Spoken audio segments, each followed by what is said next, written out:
നമസ്കാരം. കൊടുംതണുപ്പിന് പേരുകേട്ട യൂറോപ്യൻ രാജ്യങ്ങൾ ചരിത്രത്തിലെ ഏറ്റവും ഭീതിതമായ ഉഷ്ണതരംഗത്തിൽ വെന്തുരുകയാണ്. താപനില 40°C മുകളിൽ ഉയർന്നതോടെ ജനജീവിതം പൂർണ്ണമായും സ്തംഭിച്ച നിലയിലാണ്. ഒരാഴ്ചയായി തുടരുന്ന കൊടും ചൂടിൽ യൂറോപ്പിലാകെ 1500-ലധികം പേർ മരിച്ചതായാണ് റിപ്പോർട്ട്. ഫ്രാൻസിൽ മാത്രം 1300-ലധികം മരണങ്ങൾ രേഖപ്പെടുത്തി. മരണസംഖ്യ ഇനിയും ഉയർന്നേക്കുമെന്നാണ് ആശങ്ക. ഇത് ആശങ്ക വർദ്ധിപ്പിക്കുകയും ചെയ്യുന്നു. യൂറോപ്പിനെ മരണമുനമ്പിൽ നിർത്തുന്ന ഉഷ്ണതരംഗത്തെ ലോകാരോഗ്യ സംഘടന നിശബ്ദ കൊലയാളി എന്നാണ് വിശേഷിപ്പിച്ചത്. ശാസ്ത്രലോകത്തിന്റെ വിലയിരുത്തൽ അനുസരിച്ച് ഹീറ്റ് ഡോം, ഒമേഗ ബ്ലോക്ക് എന്നീ അന്തരീക്ഷ പ്രതിഭാസങ്ങളാണ് ഉഷ്ണതരംഗത്തിന് കാരണമാകുന്നത്. ചൂടുള്ള വായുവിനെ ഒരു കുടത്തിനുള്ളിൽ എന്ന പോലെ പുറത്തേക്ക് പോകാനാകാത്ത വിധം അന്തരീക്ഷത്തിൽ കുടുക്കിയിടുന്നതാണ് ഈ അവസ്ഥ.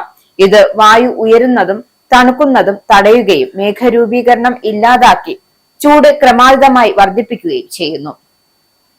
ഫ്രാൻസിനൊപ്പം ജർമ്മനി, ബ്രിട്ടൻ, പോളണ്ട്, ചെക്ക് റിപ്പബ്ലിക്, നെതർലൻഡ്സ് എന്നീ രാജ്യങ്ങളെയാണ് ഉഷ്ണതരംഗം അതിരൂക്ഷമായി ബാധിച്ചത്.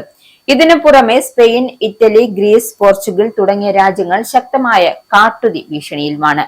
റോം, വെനീസ്, മിലാൻ ഉൾപ്പെടെയുള്ള 18 ഇറ്റാലിയൻ നഗരങ്ങളിൽ നിലവിൽ റെഡ് അലർട്ട് പ്രഖ്യാപിച്ചിരിക്കുകയാണ്. കഠിനമായ ഉഷ്ണതരംഗം യൂറോപ്പിന്റെ ആരോഗ്യ സംവിധാനങ്ങളെ ആകെ തകിടം മറിച്ചിരിക്കുകയാണ്.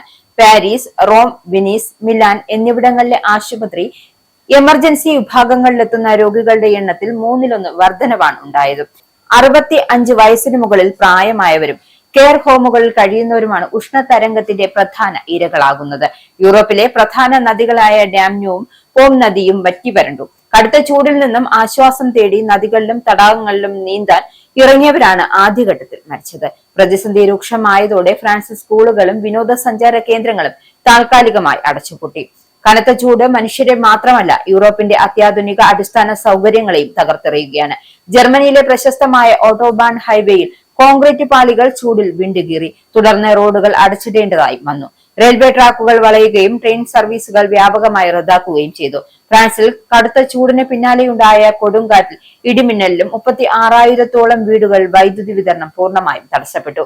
ആണവ റിയാക്ടറുകൾ തണുപ്പിക്കാൻ ഉപയോഗിക്കുന്ന നദിയിലെ വെള്ളത്തിന്റെ താപനില ഉയർന്നതോടെ ഹംഗറിയിലെ പാക്സ് ആണവ നിലയത്തിലും ഫ്രാൻസിലെ ചില ആണവ നിലയങ്ങളും ഉൽപാദനം കുറച്ചിരിക്കുകയാണ്. ആവശ്യത്തിന് വെള്ളം കുടിക്കുക, നേരിട്ടുള്ള സൂര്യപ്രകാശം ഒഴിവാക്കുക, അത്യാവശ്യ സാഹചര്യങ്ങൾ ഒഴികെ ഉച്ചസമയത്ത് പുറത്തിറങ്ങാതിരിക്കുക തുടങ്ങിയ നിർദ്ദേശങ്ങളാണ് അധികൃതർ നൽകുന്നത്.